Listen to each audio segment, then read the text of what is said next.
हाजरीन, दास्तान गोई की इस महफिल में आपका खैर मकदम है। दास्तान गोई नाम है उस फन का जिसमें दास्तानें बयान की जाती हैं। तो हाजरीन, दास्तानें यूँ तो बहुत सी सुनाई गई हैं। तिलिस्मे बोशरुबा से दास्तानें सुनाई गई हैं, अमीर हमजा से दास्तानें सुनाई गई हैं, मगर हमारी टीम खास तौर से दानिश इकबाल साहब जिन्होंने ये दास्तान लिखी है, मैं फौजिया दास्तान गो, फिरोज खान, फजल राशिद, हम पिछले 5 साल से इस मुहिम में लगे हैं कि हम खास तौर से ऐसी दास्तानें लेकर आपके सामने आ रहे हैं जो एपिक टेल्स हैं, जिनको उर्दू में लिखा गया है। जैसे दास्ताने महाभारत उर्दू में, दास्ताने राधा कृष्ण उर्दू में, दास्ताने राम उर्दू में, और दास्ताने गांधी खास तौर से उर्दू में। तो हाजरीन, आप जैसे अजीज दोस्तों की मोहब्बत है कि हम अपना ये काफिला आज लेकर रेख्ता में आ गए हैं, और हमें उम्मीद है कि आज की इस शाम को हम आपके लिए खूबसूरत बना पाएंगे। लेकिन हाजरीन, दास्तान गोई की रिवायत है कि इसमें सिर्फ दास्तान गो के साथ इसके सुनने वालों का भी बहुत अहम किरदार होता है। तो अगर आपको हमारी दास्तान में कोई चीज पसंद आए, आपको लुत्फ आए, तो आप कहेंगे वाह।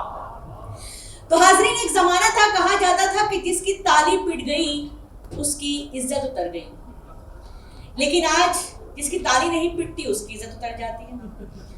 तो हाजरीन, ये आपके शौक पे बहुत कुछ मुनहसिर है। आप दिल खोल के दाद दीजिए, आप तालियां बजाइए, क्योंकि जितनी अच्छी आप दाद देंगे उतनी अच्छी हम आपको दास्तान सुनाएंगे।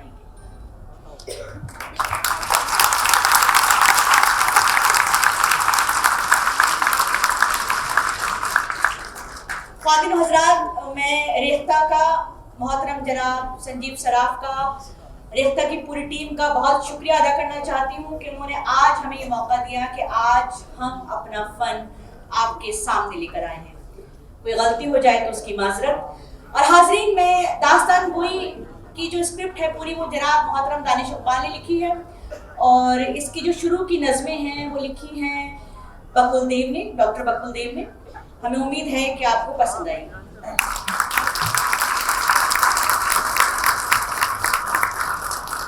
तो उतनी ही नई बात है जितनी है पुरानी, एक रंग है आग इसका और एक रुकन है पानी, दाइम है असर इसका सरे दुनिया फानी, नादा है जो समझे हैं इसे एक कहानी, रुदाद जहां भी है ये रुदाद अदम भी, किरदार इसी के हैं सभी आप भी हम भी, हर संत उफनता हुआ एक दरियाए लश्कर, अपनों को हता करते हुए अपनों के नश्तर, अपना ही लहू अपना बदन अपने ही खंजर, फिर जंग के मैदान में इल्हाम का मंजर, तारीख की पेशानी पे लिखा ये फसाना, फैज़ से उठाता रहे ता हश्र ज़माना, फैज़ से उठाता रहे ता हश्र ज़माना।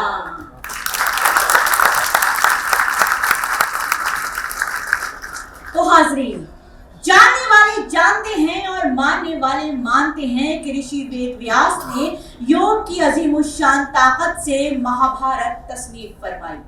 विद्वान लोग बताते हैं कि जब ऋषि वेद व्यास ने महाभारत लिखने का मंसूबा बनाया तो श्री ब्रह्मा जी बनफ़्से नफीस जाहिर हुए।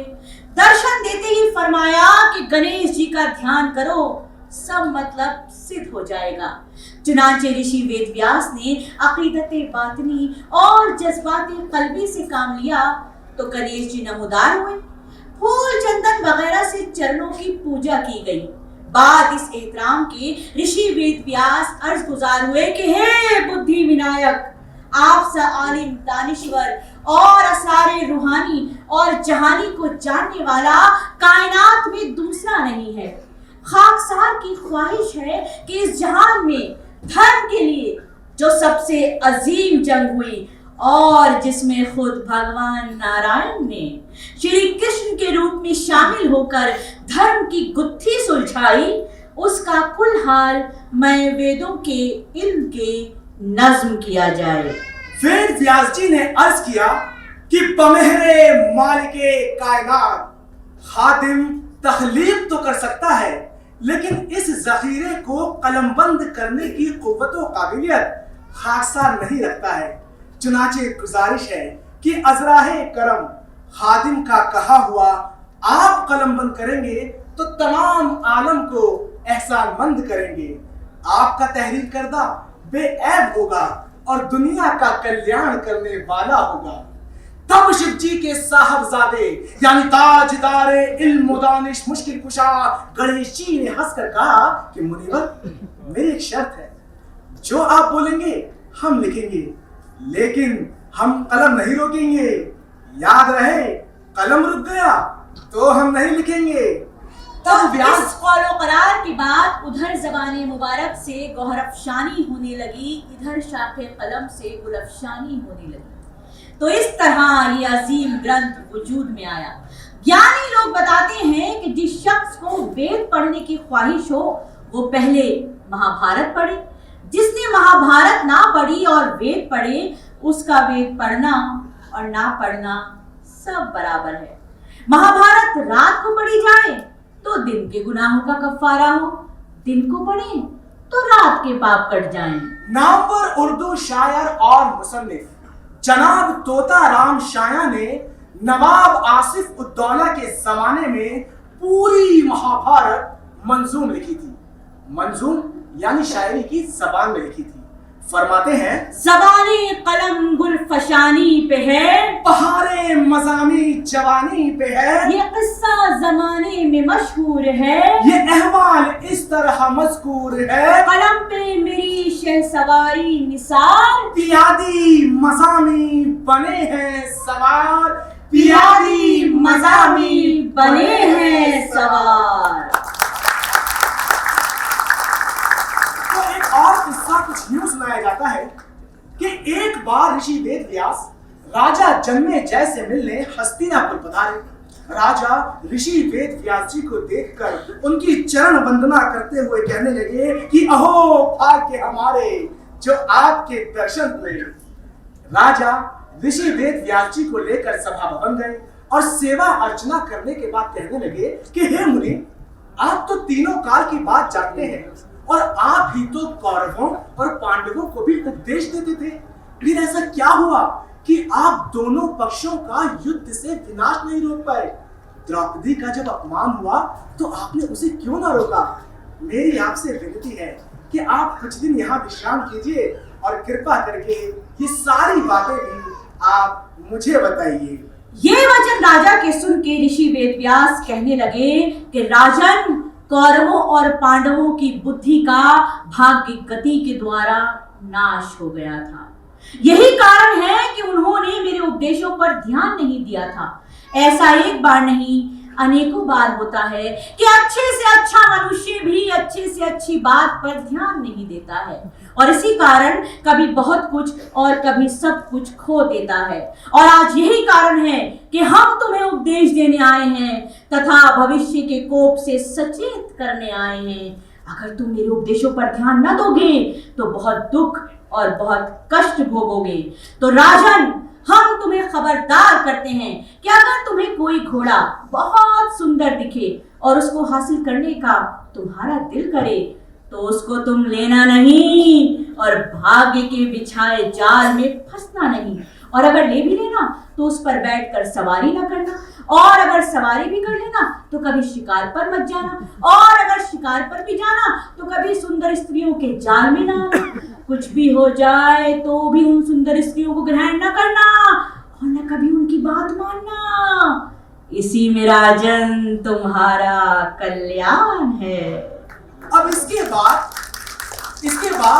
ऋषि वेद व्यास जी तो अपने आश्रम चले गए और राजा जन्मेजय समय के साथ साथ ये सारी बातें भूल गए। एक दिन एक व्यापारी घोड़े बेचने आया। राजा को एक सुंदर घोड़ा बेहद पसंद आया और तुरंत खरीद भी लिया। कुछ दिनों बाद राजा उसी घोड़े पर बैठकर शिकार के लिए गया। 3 से 12 सिंगा मारा तो उसके पेट से एक कन्या निकली जो बहुत बहुत सुंदर थी। राजा ने पूछा, तुम कौन हो कन्या? वो कहने लगी, मैं हूँ राज ऋषि की बेटी, अपने पिता के हुक्म से यहाँ आई हूँ कि मैं राजा जन्मेजय से शादी करूँ। तो हे राजन, मुझको अपनी पटरानी बनाइए और जल्द से जल्द अश्वमेध यज्ञ भी कराइए। राजा ने उस उस ऋषि कन्या को ग्रहण भी किया और अश्वमेध यज्ञ भी कराया। लेकिन रानी के कार्यकलापों को देखकर ब्राह्मणों के बालक हंसने लगे तो राजा ने गुस्से में उनके सर काट दिए। उसी वक्त अग्निदेव के कोप से हवन की अग्नि नगर को भस्म करने लगी और वो सुंदर कन्या भी अचानक कहीं गायब हो गई। ब्राह्मण हत्या से राजा के शरीर में कोढ़ हो गया तो परेशान होकर राजा ऋषि वेदव्यास को याद करने लगे। ऋषि वेदव्यास दौड़े दौड़े आए और कहने लगे, अब समझ में आया राजन कि कौरवों और पांडवों ने हमारी बात क्यों ना मानी। चलो अब चुपचाप बैठ जाओ और महाभारत की कथा सुनो जिससे तुम ब्राह्मण हत्याओं से बचो। तो इस तरह ऋषि वेदव्यास ने राजा जन्मेजय को महाभारत की कथा सुनाई और ब्राह्मण हत्या से मुक्ति दिलाई। उर्दू के मारूफ शायर मीरा जी अपनी नज्म एक ही कहानी में रकम तराज है कि सारी दुनिया महाभारत के किरदारों की तरह खुदगर्जी की स्याही में गरकाब है। आज भी ये कहानी रोज दोहराई जाती है, रोज हमारे सामने आती है। मीरा जी कहते हैं, ये भाई वो भाई कैसे भाई है का पासा जाल में फांसा, सबको वन की सैर कराई। तू भाई मैं भाई कैसे भाई, फिर से वही बात दोहराई। बड़े बड़ों ने जो भी किया है, जो भी लिया है, जो भी दिया है, जैसे जैसे घड़ियां बीती वही है होती आई। ध्यान किसी को है तो अपना, कैसे पूरा हो फिर सपना, कैसे कटेगी रैन सवेरा दुख ने घेरा। जब भी देखा एक ही उलझन नए रूप में आई। कुंभकर्ण की नींद से सदियों का सोया दुर्योधन जागा, सब सुख भागा, पूरा पश्चिम हाहाकार मचाई। राजा डूबे प्रजा डूबी, बोली राम दुहाई। सबसे दूर बैठा अकेला ज्ञानी सोचे, चलते समय ने क्यों ये बात दोहराई। ये भाई वो भाई, कैसे भाई, कहाँ के भाई, कहाँ के भाई। कहते हैं कि अव्वल व्यास जी ने 24,000 श्लोक सुखदेव जी यानी अपने फर्जंद को याद कराए। उन्होंने अपने नूरे नजर को पढ़ाए। फिर देवल मुनि ने 15 लाख श्लोक पितृलोक में सुनाए। नारद जी ने 30 लाख देवताओं को सुनाए। आज दुनिया में 1 लाख श्लोक ऐसे हैं जो महाभारत के नामे नामी से मंसूब और आर्यव्रत की दीनी व दुनियावी अजमत की जिंदा यादगार है। इस अजीम तसनीफ में ऋषि वेदव्यास ने अमृत मंथन से लेकर आर्यव्रत तक की कदीम तारीख के तमाम हालात व वाक़यात साफ साफ तहरीर फरमाए हैं। खासतौर से बुजुर्गान आली मकान यानी पांडव खानदान के महाराजगान का इतिहास रकम कर दिया।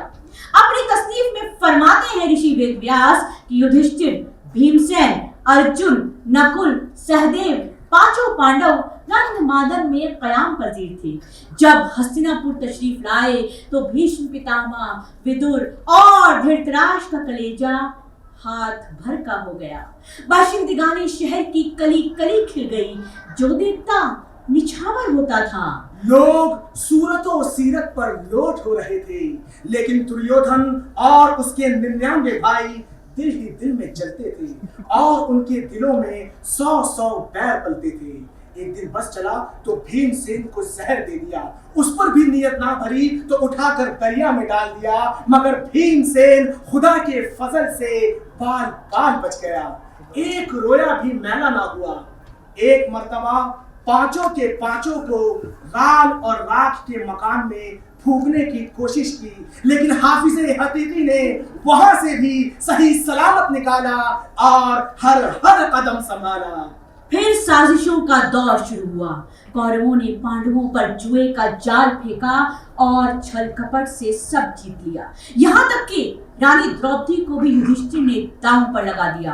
कौरवों ने बर सरे दरबार द्रौपदी की बेइज्जती की, लेकिन मशीयते इज़्ज़ी ने उसे बेइज्जत ना होने दिया। पानी सर से ऊपर हो चुका था। एक नादीदा डर से वक्त का दिल धड़क रहा था। कुछ ऐसा होने वाला था जो अब तक ना हुआ था। आखिर वो ही हुआ जिसका डर था और जो नहीं होना चाहिए था। जंग नागुज़ीर हो चुकी थी, मुकद्दर बन चुकी थी। दोनों तरफ जंग की जबरदस्त तैयारियां हुई। जब तैयारियां मुकम्मल हो गई तो दोनों ने सोचा क्यों ना श्री कृष्ण से भी हिमायत मांगी जाए। तो श्री कृष्ण ने दुर्योधन ने श्री कृष्ण से उनकी सारी फौज मांग ली और श्री कृष्ण ने एक सारथी के तौर पर पांडवों का साथ देने की हामी भर ली। लेकिन जंग को टालने की आखिरी कोशिश के लिए भगवान कृष्ण पांडवों का संदेशा लेकर कौरवों के पास पहुंचे और दुर्योधन को समझाने की कोशिश की। इस वाकये को श्री रामधारी सिंह दिनकर ने कुछ इस तरह बयान फरमाया है। मैत्री की राह बताने को, सबको सुमार्ग पर लाने को, दुर्योधन को समझाने को, भीषण विध्वंस बचाने को, भगवान हस्तिनापुर आए, पांडव का संदेशा लाए। तो न्याय अगर तो आधा दो, पर इसमें भी यदि बाधा हो, तो दे दो केवल 5 गिराम, रखो अपनी धरती तमाम। हम वही खुशी से खाएंगे, परिजन पर असी ना उठाएंगे। दुर्योधन वो भी दे न सका, आशीष समाज की ले न सका। उल्टे हरि को बांधने चला, जो था असाध्य साधने चला। जब नाश मनुष्य पे छाता है, पहले विवेक मर जाता है। हरि ने भीषण हुंकार किया, अपना स्वरूप विस्तार किया। डगमग डगमग दिग्गज डोले, भगवान कुपित होकर बोले, जंजीर बढ़ाकर साध मुझे, हा हा दुर्योधन बांध मुझे। ये देख गगन मुझ में लय है, ये देख पवन मुझ में लय है। मुझ में विलीन झंकार सकल, मुझ में लय है संसार सकल। जंजीर बढ़ाकर साधिने, हा हा दुर्योधन बांध मुझे। ये देख जगत का आदि सृजन, ये देख महाभारत का रण। मृतकों से पटी हुई भू है, पहचान कहाँ इसमें तू है। अंबर में कुंतल चाल देख, पद के नीचे पाताल देख। मुट्ठी में तीनों काल देख, मेरा स्वरूप विकराल देख। सब जन्म मुझी से पाते हैं, फिर लौट मुझी में आते हैं। बांधने मुझे तो आया है, जंजीर बड़ी क्या लाया है। यदि मुझे बांधना चाहे मन, पहले तो बांध अनंत गगन। सोने को साध न सकता है, तू मुझे बांध कब सकता है। हित वचन नहीं तूने माना, मैत्री का मूल्य ना पहचाना। बोले मैं भी अब जाता हूँ, अंतिम संकल्प सुनाता हूँ। याचना नहीं अब रण होगा, जीवन जय या कि मरण होगा। फन शेषनाग का डोलेगा, विकराल काल मुंह खोलेगा। दुर्योधन रण ऐसा होगा, फिर कभी नहीं जैसा होगा। भाई पर भाई टूटेंगे, विषबाण बूंद से छूटेंगे। वायस श्रृगाल सुख लूटेंगे, सौभाग्य मनुष्य के फूटेंगे। आखिर तो भोशाई होगा, हिंसा का परदाई होगा। थी सभा सन, सब लोग डरे, चुप थे कि थे बेहोश पड़े। केवल 2 नर नाघाते थे, धृतराष्ट्र विदुर सुख पाते थे। कर जोड़ खड़े प्रमुदित निर्भय, दोनों पुकारते थे, जय जय जय जय जय जय। और इस तारीखी जंग की बिसात कुरुक्षेत्र के मैदान में पिच गई। ये अब तक की तारीख की सबसे बड़ी जंग थी। ऐसी जंग न कभी किसी ने देखी थी, न कभी किसी से सुनी थी। जब मैदान जंग में देखा, फरीकैन को देखा तो अलग अलग था। मामू इधर था तो भांजा उधर था, चचा इधर था तो भतीजा उधर था, नाना इधर था तो नवासा उधर था, दादा इधर था तो पोता उधर था। तो हाजरीन, जब अर्जुन ने देखा खड़े हैं तमाम, चचे ज़ादे और उस्तादे जी एहतराम, कहीं बेटे पोते कहीं यार हैं, ब्रादर हैं मामू हैं गमख्वार हैं, खुसर है कोई कोई दिल बंद है, कि एक से लगा एक का पेबंद है, जिगर की जिगर से लड़ाई है आज, कि लड़ने को भाई से भाई है आज। हुआ दिल को अर्जुन के रंजो मलाल, कहा रहम रिक्कत से होकर निढाल, बदन में नहीं मेरे ताबो तमाम, दहन खुश्क है सूखती है जबान, लगी है मुझे कपकपी थरथरी, मेरे रोंगटे भी खड़े हैं सभी, चला हाथ से मेरे गांडीव अब, बदन चल रहा है मेरा सबका सब। यानी कि समझने की बात यह है कि अर्जुन ने जब ये मंजर देखा तो उसका दिल जंगो जदाल से उजाट हो गया। उसने तीर कमान एक तरफ रख दिया और सर पकड़कर मैदानी जंग में बैठ गया। श्री कृष्ण ने जब ये मंजर देखा तो अर्जुन को अपनी ब्रह्मवाणी से समझाया और असल धर्म का रास्ता दिखाया। श्री कृष्ण ने ऐन मैदानी जंग में अर्जुन को जो असरार और रुमूज समझाए और जो इल्मो फजल के दरिया बहाए, वो सब के सब गीता के उपदेश कहलाए। चुनांचे जिस गीता को सुनाकर श्री कृष्ण ने गौहर अफशानी की, उसे हर शख्स को सुनना और गिरह बांधना लाजिम है। गीता में तमाम शास्त्रों का लुब्बे लुबाब है। जिस तरह सब देवताओं में भगवान ही भगवान है, उसी तरह हर तीर्थ में गीता ही गीता है। गीता के पयाम को शायरों ने कुछ इस तरह बयान फरमाया है, धर्म जिसने निभाया उसे कोई मिटा सकता नहीं, उसके प्यारों पर कोई भी हर्ष आ सकता नहीं। धर्म की मेहनत का जो निकले पसीना जिस्म से, कौन कहता है कि ये मोती बना सकता नहीं। हुक्म उसका एक है कमजोर और शहजोर को, उसके आगे बादशाह तक सर हिला सकता नहीं। लिख दिया जो कातिबे तकदीर ने इंसान उसे, कुछ बढ़ा सकता नहीं, तिल भर घटा सकता नहीं। कारखाना जिंदगी का उसके एहसानों से है, उसका एक एहसान भी इंसान भुला सकता नहीं। वो बिगाड़े पल में जो इंसान बनाए उम्र में, जो बिगाड़े वो उसे कोई बना सकता नहीं।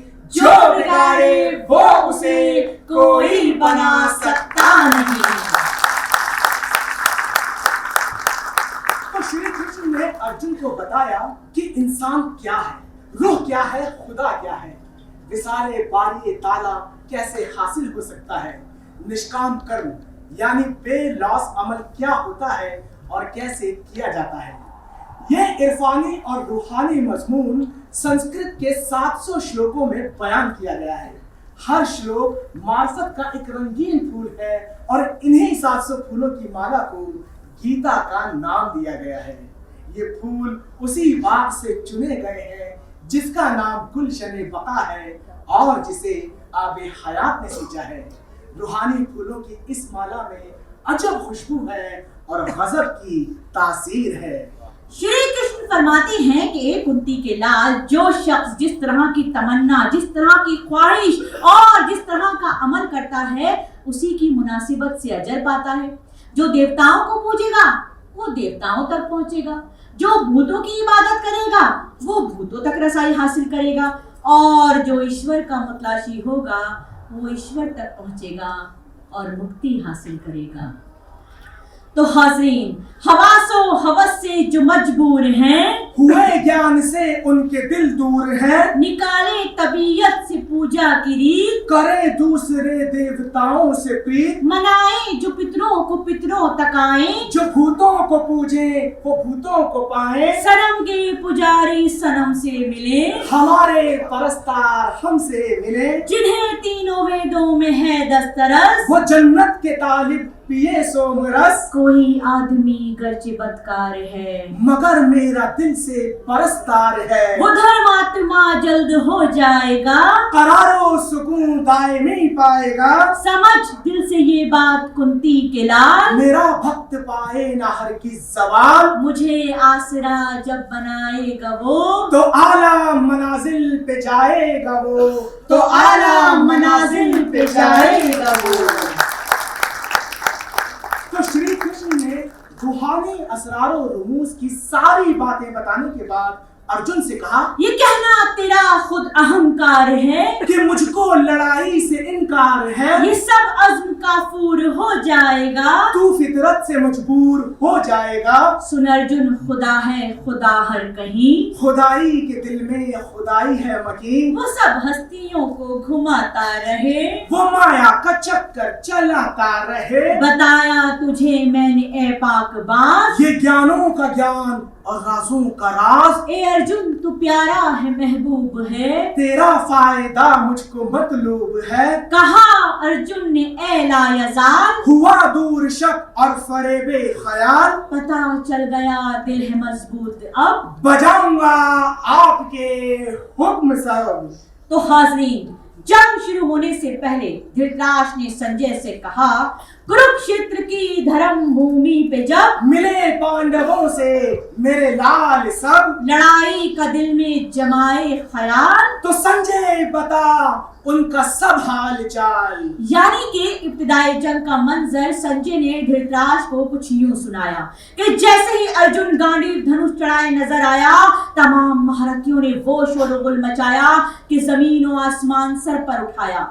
तमाम पांडु और उनके रफीक राजे महाराजे अपनी अपनी फौजों को हमरकाब लिए आगे बढ़े। उमंगे काबू में न थी, हौसले मयान के बाहर थे। शंख और गौमुख बाजे ऐसे बजे कि बादलों की गरजमान थी। जमीन से लेकर आसमान तक सबको खबर हो गई कि आज कौरवों और पांडवों का रण पड़ेगा। देवता, गंधर्व, किन्नर सब आसमान से जमीन की जानिब देखने लगे कि कैसा अजीमुशान समा है। जमीन पर बहादुरों और जालों का समंदर जमा है। जैसे ही दोनों फौजी समंदर टिड्डी दल की तरह आमने सामने हुए, युधिष्ठिर ने अपने हथियार फेंक दिए, रथ छोड़ दिया, जूते उतार दिए और भीष्म पितामह की जानिब दौड़ चले। सब पुकार उठे कि हाय, ये क्या कर दिया?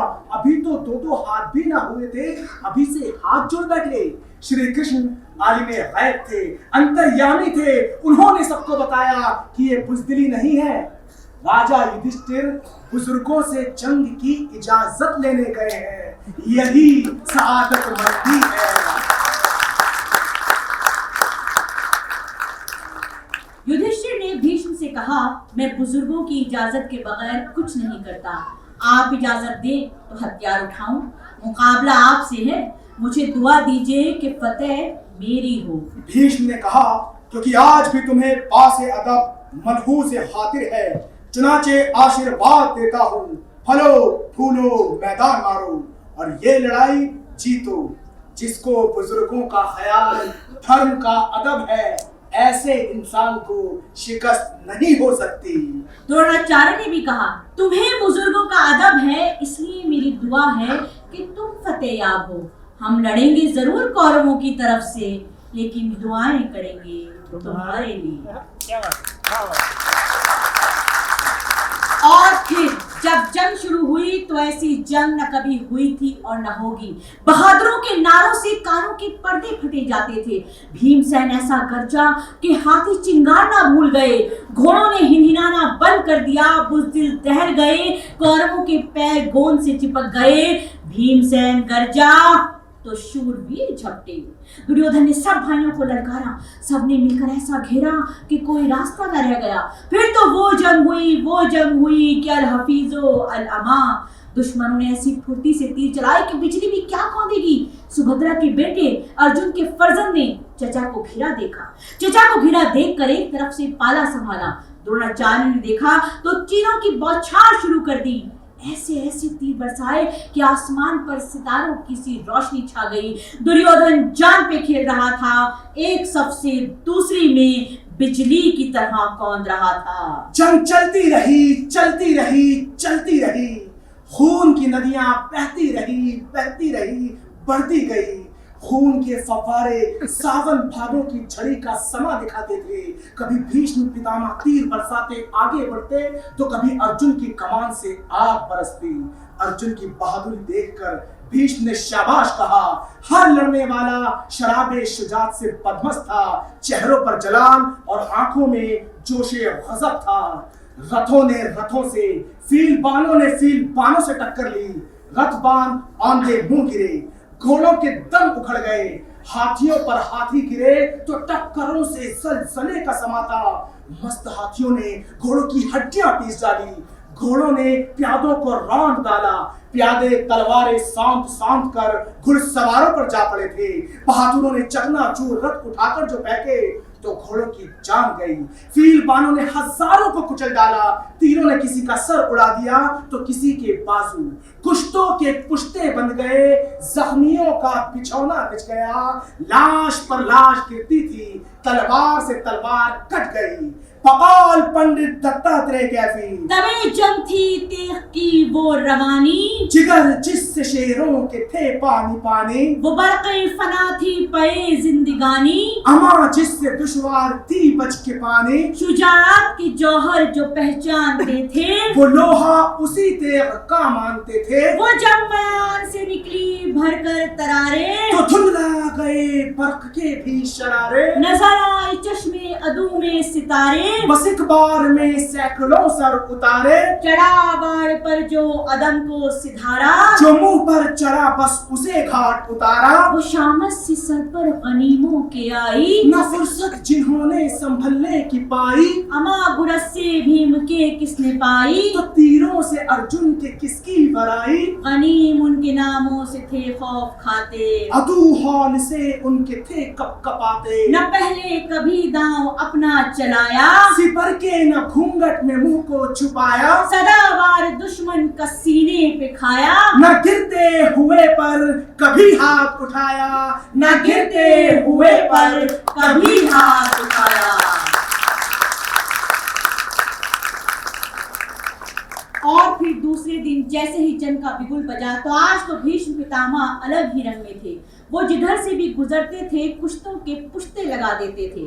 जिस सफ पे गिरी सैफ सवाई नजर आई, तुलकर जो पड़ी सैफ सवाई नजर आई, तरकीब अनासिर में जुदाई नजर आई, न शाना न बाजू न कलाई नजर आई, बाजू पे कड़पी न किसी दोष पे सर था, पहलू पे जो चमकी ना दिल था ना जिगर था। और फिर भीष्म पितामह ने तीर कमान उठाया और ऐसा हमला किया कि तीरों की बारिश से आसमान पर अंधेरा छा गया, बड़े बड़े सुरमाओं का दिल दहल गया और अर्जुन जैसे जरी जियाले तक का हाथ शर हो गया। इससे पहले कि अर्जुन का काम तमाम हो जाता, श्री कृष्ण ने उसको बचाना जरूरी समझा। अर्जुन की बुरी हालत देखकर श्री कृष्ण दौड़ पड़े, उन्हें अपनी तरफ आता देख भीष्म पितामह यूं गोया हुए कि आइए तशरीफ लाइए, हमारी ऐन खुशकिस्मती की मौत आपके हाथों से मिले। ये कहकर उन्होंने अदब से सर झुका दिया, लेकिन भगवान कृष्ण ने कोई हमला नहीं किया, बस अर्जुन को बचा लिया।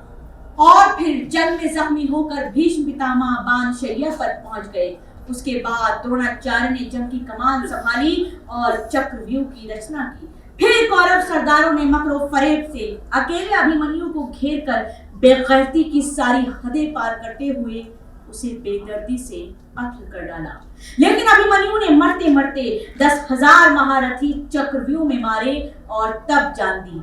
जब अर्जुन को ये बात पता चली तो उसने उसी वक्त जयद्रथ को यानी कि अभिमन्यु के कातिल को कत्ल करने की कसम खाई।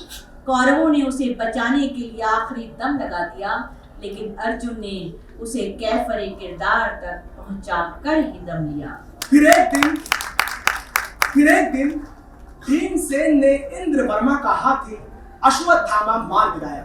महाराज युधिष्ठिर जो बड़े सत्यवादी थे, यानी जो कभी झूठ नहीं बोलते थे, उन्होंने भी कहा कि हाँ अश्वत्थामा मारा गया, लेकिन हाथी या आदमी ईश्वर जाने। ये आखिरी जुमला उन्होंने दबी जबान से कहा। द्रोणाचार्य ने बेटे के रंजो अलम से बेबस होकर हथियार फेंक दी। इतने में ही धृतदमन ने उनके बाल पकड़कर गर्दन तलवार से अलग कर दी। द्रोणाचार्य के बाद कर्ण को सिपह सलार बनाया गया। कर्ण अजय था, कर्ण को हराना मुमकिन न था, लेकिन इंद्र ने जाल कुछ ऐसा बुना था कि अर्जुन को जीतना ही जीतना था। तो इंद्र जान ने और देवताओं की चाल ने कर्ण जैसे दिलावर को भी खाक पर सुला कर दम लिया। लेकिन कर्ण के मरने से पहले उसके इम्तिहान की कोशिश भी की गई। तो ख्वातीन हजरात, आइए करण के आखिरी लम्हों का नजारा करते हैं जंग के मैदान में जनाब बहादुर बख्त की नजर से। तो अर्जुन के जो बाणों से छिदा कल्ब जिगर है, गरकाब न हूं मैं है बदन खाक बसर है। अर्जुन के इस शिकार का दम टूट रहा है, हर जख्म से फव्वारा खून छूट रहा है। हालत थी उधर नजर की दिले खस्ता पे तारी, गिनती के थे कुछ सांस तने जार पे भारी। इतने ही में नाजिल हुए दो प्रेम भिखारी। अर्जुन था उस एक भेष में एक कृष्ण मुरारी। अर्जुन था उस एक भेष में एक कृष्ण मुरारी। दोनों ने रमाई थी भभूत अपने बदन में, ये देखना था कितनी सकाफत है करण में। दीवार के फकीरों ने सदा है कोई दानी, जो दर्द रसीदों की सुने राम कहानी। 2 रोज से भूखे हैं, ना दाना है ना पानी, अब दम पे बनी जाती है बेकल है ये प्राणी। अंधेर है इस नगरी में दाता नहीं मिलता, दे हाथ उठाकर कोई ऐसा नहीं मिलता। दे हाथ उठाकर कोई ऐसा नहीं मिलता। ऐ वीर करण तेरी सखावत का है शोहरा, जुर्रत का धनी तू है शुजात का है शोहरा। भंडार है भरपूर अमारत का है शोहरा, तू मर्द सखी है तेरी हिम्मत का है शोहरा। सुनते हैं कि मायूस सवाली नहीं जाता, जो सामने आए तेरे खाली नहीं जाता। जो सामने आए तेरे खाली नहीं जाता। अफसोस के तू रंग में सरे खाक पड़ा है, जख्मों से बदन चूर है क्या वक्त कड़ा है। अब और कहाँ जाएं हमें तो शोक बड़ा है। क्या जाने नसीब अपना कहाँ आज लड़ा है। मेरा आस है दर और दिखाई नहीं देता, भिक्षा का कोई तौर दिखाई नहीं देता। कानों में करण की गई आवाज अलमदार, एक आह भरी दर्द की देखा सुए अफलाक। जेबों को टटोला तो न था पास बजुज़ हार, जख्मी का हुआ तीर नदामत से बदन चाक। बोला कि मैं खुद बहरे अदम के हूँ किनारे, ले जाओ मेरे शस्त्र जो काम आए तुम्हारे। ले जाओ मेरे शस्त्र जो काम आए तुम्हारे। बोले वो फकीर सुन के ये अल्फाज गम आमेज, साधु है हमें शस्त्र के छूने से है परहेज। संतों के हैं किस काम के हथियार ये खूंरेज। दान दे हमें पेट की अग्नि है बहुत तेज। कुछ पास नहीं तेरे तो हम जाते हैं ऐ दाता, मायूस है बदीदा नम जाते हैं दाता। इस बात के सुनने की थी कब ताब करन को, दिल थाम के बोला कहाँ जाते हो तो ठहरो। वो सामने पत्थर जो पड़ा है वो उठा दो, खाली तुम्हें जाने नहीं दूंगा जरा दम लो। सोने की मेरे दांत में एक कील जड़ी है, ले जाओ वही तुम के मुसीबत की घड़ी है। ले जाओ वही तुम के मुसीबत की घड़ी है। सुनकर ये वचन बोले वो दरवेश बिगड़ कर, हम संदेह हैं ऐसे उठा दे तुझे पत्थर। तुड़वाए तेरा दांत भी ये पाप ले सर पर। इस दान से निर्दान ही रहना हमें बेहतर। देना है तो खुद तोड़ के दे हाथ से हमको, कर तू ही दराज अपने जरा दस्त करम को। ये सुन के फड़कने लगा वो जख्मी ये दिल तंग, 100 करवटें लेता हुआ जा पहुंचा वो तासंग। यूं तोड़ दिया दांत के साधु भी हुए दंग, अब दान के लेने में मगर लाए नया रंग। फरमाया कि ये दांत तेरा खून में तर है, कर पाक इसे जल से जो देने की नजर है। ये सुन के ना जख्मी को रहा सब्त का यारा, हिम्मत ने दिया नजा के आलम में सहारा। दांतों से कमा खींच के एक बाण जो मारा, धरती से निकल आई वही गंग की धारा। धरती से निकल आई वही गंग की धारा। सुनकर जो चमक महकने लगा आलूदाए खूंदान। था आप में अब गौहरे यकता से फुजूदान। ये देख के भेस अपने फकीरों ने उतारे, हल हो गए जो गए दुश्वार थे सारे। कहने लगे अहो भाग्य हुए आज हमारे, सद शुक्र के अच्छी जगह हाथ हमने पसारे। यकता है करम तू तेरा सानी नहीं देखा, संसार में तुझसा कोई दानी नहीं देखा। संसार में तुझसा कोई दानी नहीं देखा। तो ख्वातीन हजरात, करण के मरने के बाद लश्कर का बुरा हाल था। हर शख्स बेबस और बदहाल था। फिर भीमसेन ने दुशासन का खून पीकर अपनी प्रतिज्ञा पूरी कर दिखाई। उसके बाद राजा शल और दुर्योधन की बारी थी। तो हो गए युधिष्ठिर के हाथों राजा शल का कत्ल और सहदेव के हाथों मामा शकुनी का वध। फिर वो वक्त भी आया जब कृपाचार्य, अश्वत्थामा और कृतवर्मा के अलावा कोई नहीं बचा था। दुर्योधन जख्मों से बेहाल था, जिस्म के हर हिस्से पर जख्म था। वही दुर्योधन जिसके सामने बड़े बड़े राजाओं का सर झुकता था, अब कमजोर और बेबस था कि फरमा गए हैं पंडित कृष्ण चंद्र सेवा, एक हालत पर कभी दुनिया में कुछ रहता नहीं। एक सी धारा लिए दरिया कभी बहता नहीं। चांद का चढ़ना उतरना है सबूत इस बात का। कुछ भरोसा ही नहीं इंसान की औकात का, कुछ भरोसा ही नहीं इंसान की औकात का। चुनाचे भीमसेन अपना गुरज लिए वहां पहुंचा और दुर्योधन का काम तमाम किया। इस आखिरी कत्ल से महाभारत का इख्तिताम हुआ।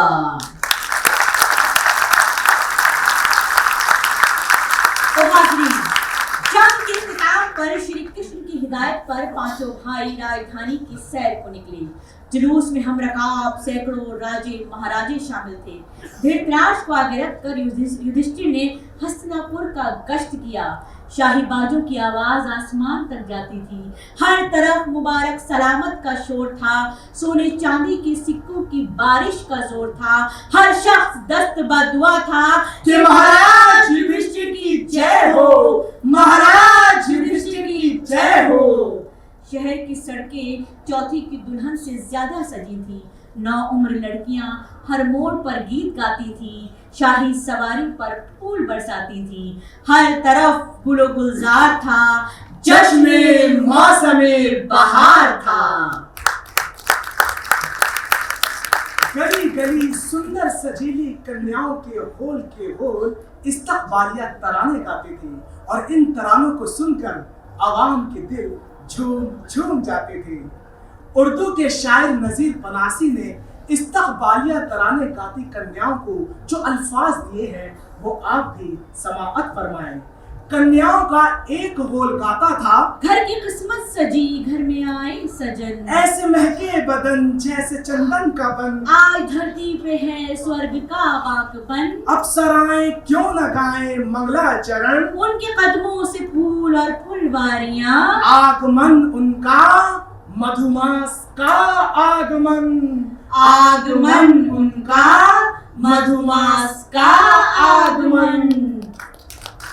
राजा युधिष्ठिर ऋषियों मुनियों को दान देकर राजमहल में दाखिल हुए। चारों भाइयों ने राज तिलक का सम्मान किया। नकुल और सहदेव हाथी दांत के सिंहासन पर और युधिष्ठिर हीरे जवाहरात के सिंहासन पर अर्जुन और भीम को दाएं बाएं लेकर बैठे। चारों भाइयों ने तिलक लगाया। श्री कृष्ण ने पंचजन बजाकर राज तिलक कराया। फिर नाच हुआ, रास रंग हुआ, शहर में घर घर में रोशनी हुई, आतिशबाजी हुई। तो इस तरह राजा युधिष्ठिर मुतसल्लित होकर चक्रवर्ती सम्राट बने और लंबे अरसे तक राज करने के बाद सशरीर बैकुंठ गए। तो हाज़रीन, सोजिशे दिल की खूने गरम की थी, धर्म से जंग ये अधर्म की थी, भाग्य की बात कब थी करम की थी, बात इतनी सी थी पर मर्म की थी। 5 पांडव थे और 100 कौरव, सच वही था जहाँ पे थे माधव, जब हकीकत मजाज हो जाए, जुल्म की शब तराज हो जाए, ये जमी बेनियाज हो जाए, और कातिल फराज हो जाए। शम्स का रूप धारता है कोई, खल्क को फिर संवारता है कोई, खल्क को फिर संवारता है कोई, खल्क को फिर संवारता है कोई, खल्क को फिर संवारता है कोई।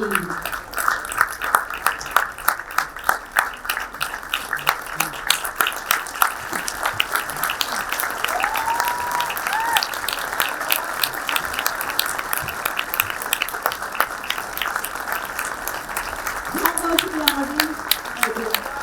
बहुत शुक्रिया आपकी मोहब्बतों के लिए, आपकी नाइटों के लिए। मैं जनाब दानिश इकबाल साहब को, राइटर डायरेक्टर इस डांस